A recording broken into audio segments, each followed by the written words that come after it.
Right. After a nice long hiatus, we are back.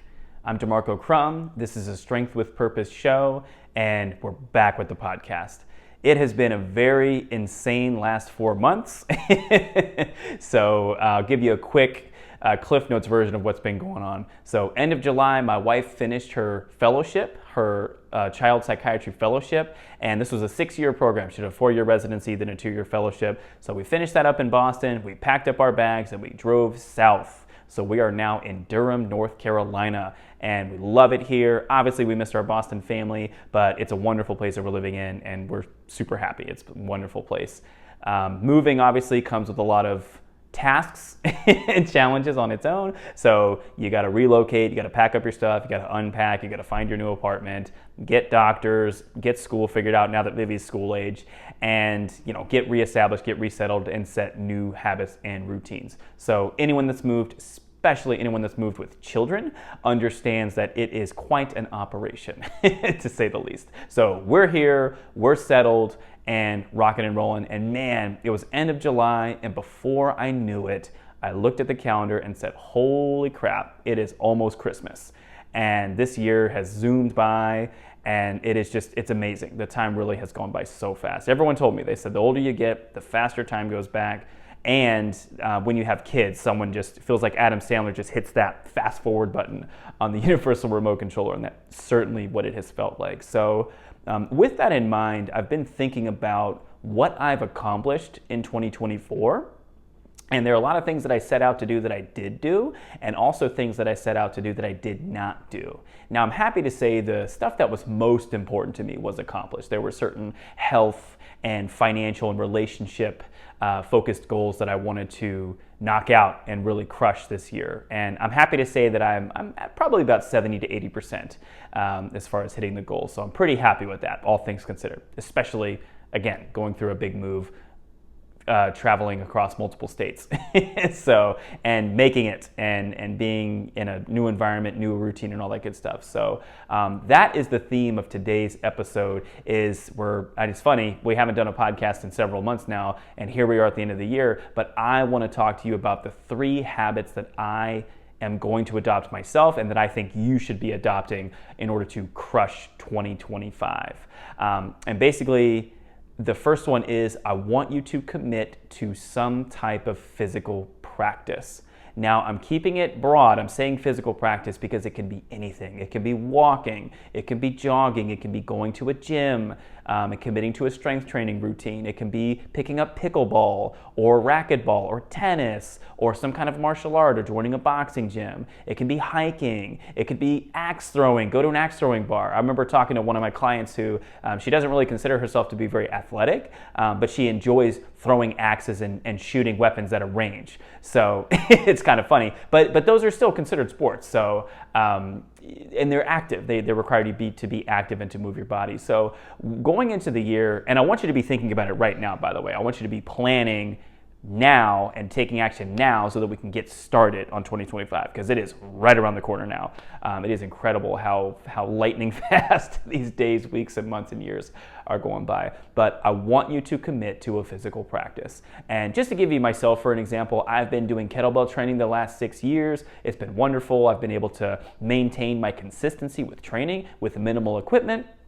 I was getting a little bit bored just doing, kettlebell swings, Turkish get-ups, pistol squats, and pull-ups. Those were my main movements for the last several months. So I decided to throw in some jump rope and some ab wheel rollouts. So still minimalist, still taking up less space, and very easily able to travel with it. I can take those pieces of equipment with me when I go visit my in-laws in Wilmington, or if I go anywhere else, if I travel, particularly on the road. You can just throw it in the car and rock and roll. So those are things I did. I committed to, I want to jump rope for 30 minutes straight because that's what Mike Tyson did in his prime. Doesn't really make any sense, but it's just a goal. It's something to strive for and something to work towards. And I find that having these almost little minor, micro goals help us stay motivated. And we can have that bigger overarching goal of, I want to, gain X pounds of muscle. I want to lose X pounds of fat, or just lose a certain amount of weight. You want to see a certain number on a scale, or a certain body fat percentage, or a certain health outcome. Maybe your cholesterol is elevated and you're looking to make some nutritional changes and improve those numbers, improve those metrics, maybe improve your blood lipids. So that's what I'm doing.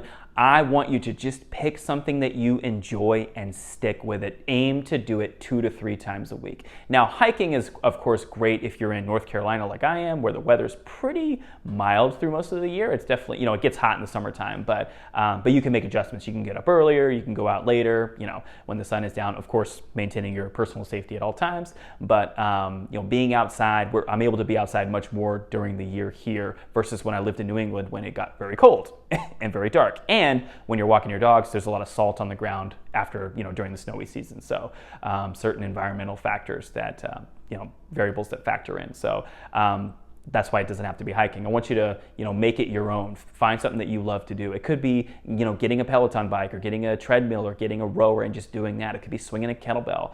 And by the way, if you need guidance on any of that stuff, I do have some very simple 10-minute workout programs. I'll link those below so you can take a look at those. They're minimalist, they're very quick, and they're kind of robbing the bank mentality. Get in, get the workout, and GTFO. So if that is of interest to you, I will put some of those below so that you can follow along with some of those and give you something to get started with. And but anyways, I want you to find a physical practice that you enjoy, or at the very least, if you're just someone that doesn't like to work out, you don't consider yourself to be a very active person, just pick walking. If you're in an apartment building, you can walk up and down the stairs. Obviously, if you can tolerate that, if it doesn't cause any pain or discomfort, you can park your car further away at the grocery store and walk. There's obviously many other ways where we can add physical activity, but I want you to, again, commit to a physical practice that you will perform 2 to 3 times a week. Could be couch to 5K. Again, the list is endless. I am of the mind, of course, no big shocker, I'm a huge fan of strength training and cardio. I don't think that you should pick one or the other. I think from a standpoint of health, longevity, and being functional, quote unquote, that overused term in the fitness industry, I think we should be doing both. Building strength and building functional strength and mobility is fantastic. Having aerobic endurance is also awesome, particularly for our heart health and just for longevity. So step number 1, commit to a physical practice and hit it 2 to 3 times a week. You do that for an entire year and you will have accumulated a lot of activity. And I want you to think less about the calories you're going to burn during the activity and more about the habit of being active and the health benefits of doing the movement. I don't want you to think of training as, I'm going to punish myself for all the calories I consume. I'm just going to burn them all off, because number one, that's a fool's folly. You start looking at the amount of activity it requires to burn the calories for like a donut or, order of fries from McDonald's as the classic examples. It gets to be pretty ridiculous. And I don't like to use the word impossible, but pretty improbable. We will say that. So, and especially from a health standpoint, obviously, being more active is good for our bodies. So thinking of it from a positive standpoint, commit to a physical practice that you enjoy doing, or at least don't hate, 2 to 3 times a week. And that's step number 1. Step number 2, I want you to choose one sustainable nutritional change that you're going to make.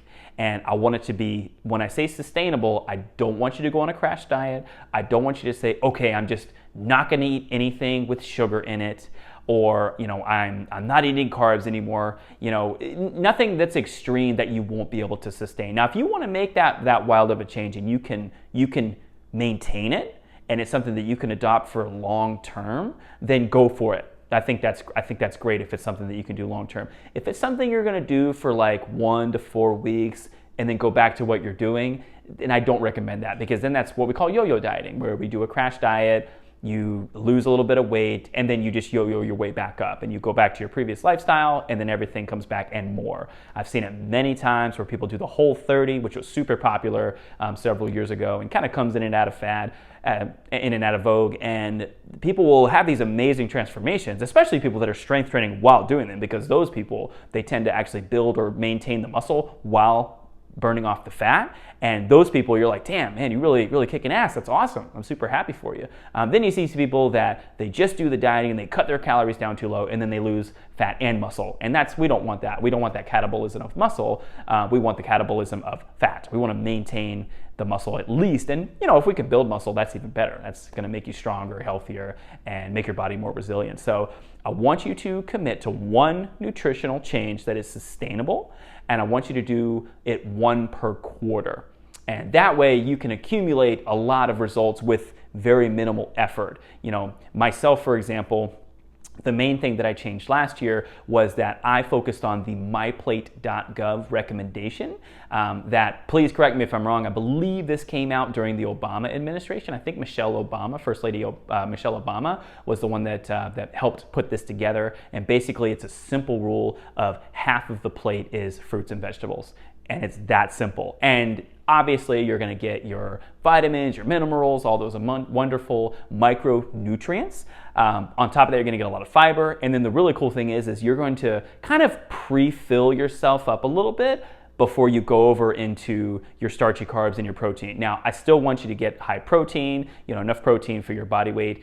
There's calculators online. I tend to follow like an absolute minimum of 0.5 gram per pound of body weight. I strength train fairly regularly. I'm a pretty active person, and I tend to go for about 1 gram per pound of body weight is the goal that I shoot for, that kind of 0.75 grams to 1 gram per pound of body weight. There's a bunch of different metrics out there that you can follow, but I think a 0.5 gram per pound of body weight is definitely a good start for most people, particularly for people that just don't get enough protein in. You'll notice a massive difference in regards to your recovery, your strength gains, and all that good stuff. So, but anyways, that was a change I made last year that I really focused on. This kind of final quarter of the year of 2024, I focused on soft drinks. So I love soda so much. I am completely, shameless about it. I grew up drinking sodas. I love soft drinks. The sound of the can cracking open is heaven to my ears. I know that means I have a problem. That is okay. So one thing I did was I switched over to drinking Coke Zeros. I know there's going to be people out there like, oh, DeMarco, aren't you worried about the aspartame and the toxicity and all the negative effects and all that stuff? And frankly, not really. And I'll tell you why. Because overall, my lifestyle is much healthier than it used to be. Before I became a coach, I was a pack-a-day smoker, cigarette smoker for years. And then in addition to that, I actually was at times a very heavy user of alcohol. I'm going to save that topic for a future video and go more in depth with you on that and share my experience of eliminating alcohol from my diet entirely and the wonderful health benefits that I have received from that. But anyways, so I'm less concerned with the phenylketonurics. Science people can please, smarter people, please correct me on my pronunciation in the comments. But no, I'm really not concerned with the aspartame, and that's just all I have to say about that. So anyways, with that being said, now that I'm consuming I get the craving for a soft drink. I want something sweet and tasty. I'm consuming the Coke Zero instead of the Coke. And the really cool thing is it's 0 calories, 0 sugar, which is great. On the flip side of that, a regular full flavored Coke, which tastes so good, is 65 grams of sugar and 240 calories. Now, I at one point was drinking, and that's for the bottle, for the 20 ounce bottle. I was at one point in my life drinking 2 of those a day. I had been doing much better the last few years, but I was still consuming about 3 or 4 of those a week, and had worked my way down to like 1 or 2, and then now I've made the change. I'm telling myself I'm going to do the 0 sugar, 0 calorie version because it tastes pretty darn good. I have to say Coke Zero is pretty damn good, especially compared to most other kind of diet sodas. Most of them taste really like chemically. I'm not a Diet Coke fan. I'm not sponsored by Coca-Cola, by the way. I'm not that big yet, but yeah, that's one change that I've made. So to bring it back to you, I want you to make one sustainable nutrition change per quarter. And the idea behind that is you make one change in Q1, you do it for the 90 days, you maintain that change, and then you add another change on top of that. Maintain those 2 changes for the next 90 days, and then again for 3, and then again for Q4, with the intent to make changes that you're going to sustain. Think long term. Don't think 30 days. Don't think a crash diet. Don't think some stupid fucking 7-day juice cleanse that's just gonna have you feeling terrible and is really, really terrible for your health. Honestly, when I hear those ads on the radio, I just shut the radio off, especially when I'm in the car with Vivi, because I do not want her hearing that toxic bullshit about these stupid juice cleanses that are just horrible for you and I just hate them. I will save that TED Talk for another day. So just again, to bring it back, one nutritional change that is sustainable per quarter. And you do that over an entire year and you will have made some pretty amazing changes with minimal effort. So that being the key, I want to make it easy. Take the challenging goal and let's break it down into bite-sized bits to make it manageable. How can we make this easier than it has to be? We don't have to go the hard route every single time. And over time, we'll build habits, we'll build discipline, and then that willpower is going to increase and you'll be like the boulder rolling down the hill. You'll have that momentum on your side and it'll become a habit. You won't even think about it anymore. I have Cokes in the fridge right now. And I've got my Coke Zeros right next to them, and I just grab my Coke Zero and I drink it. Obviously I drink water most of the day, but at the end of the day, I get tired of drinking water and I want to drink something different. I don't drink beer anymore, so Coke Zero is my vice. So that's it. Internet people, please come after me and tell me how I'm destroying myself by consuming aspartame. So, all right, third habit that I want you to adopt in 2025 to crush and win the year. And that is, oh shit, I totally forgot. What was the last one? I gotta look at my notes really quick. I'm gonna have to edit this now. Oh, save money for a specific reason. Now, I am not a financial guru, and I'm not going to sit here and pretend like I am a pro with finances or any of that kind of stuff. However, I have spent the last several years reading books, listening to podcasts, listening to audiobooks, learning from amazing people in the field that are very, very smart, much more knowledgeable than I am, and much wiser than I am. And that's one thing that I've learned in regards to making better habits and changes for your financial health is saving money for a specific reason. Because let's be honest, when you put money in a savings account, everyone hears, oh, we need to save money, save your money, save that money, save the money. People save the money and then they spend it. We don't do anything with that money. And this is not gonna be my main topic. That's the reason this is number 3, but just saving money is not going to get you where you want to go. We could talk about inflation, we could talk about the money, the cash just sitting there losing value, especially if it's just sitting in a savings account. You're going to get 0.01% interest if you're lucky. But the problem is we save that money in the account and then something comes up. Ooh, I would love to buy that car or go on that trip or go do that. Ooh, that handbag looks really nice. And the money's sitting there and it kind of calls your name. It's like, hey, I'm sitting here. You can take me and you can buy that thing that you really want. And the problem is that when you do that, you're sacrificing long-term goals, right? You're not investing, you're not taking that money to invest or, put it into maybe a startup cost for your business or to learn or to do something. Now, there's nothing wrong with buying things that we like. I'm not an anti-consumerist person. I'm anti-hyper-consumerist culture, but I'm not an anti-consumerist. So you need to save money. This is my simple strategy to do it. Set up a savings account and label it. Give it some kind of a name. It could be business startup. It can be your oh shit fund of, an emergency fund of like, oh damn, something really went south. Here's the money for that.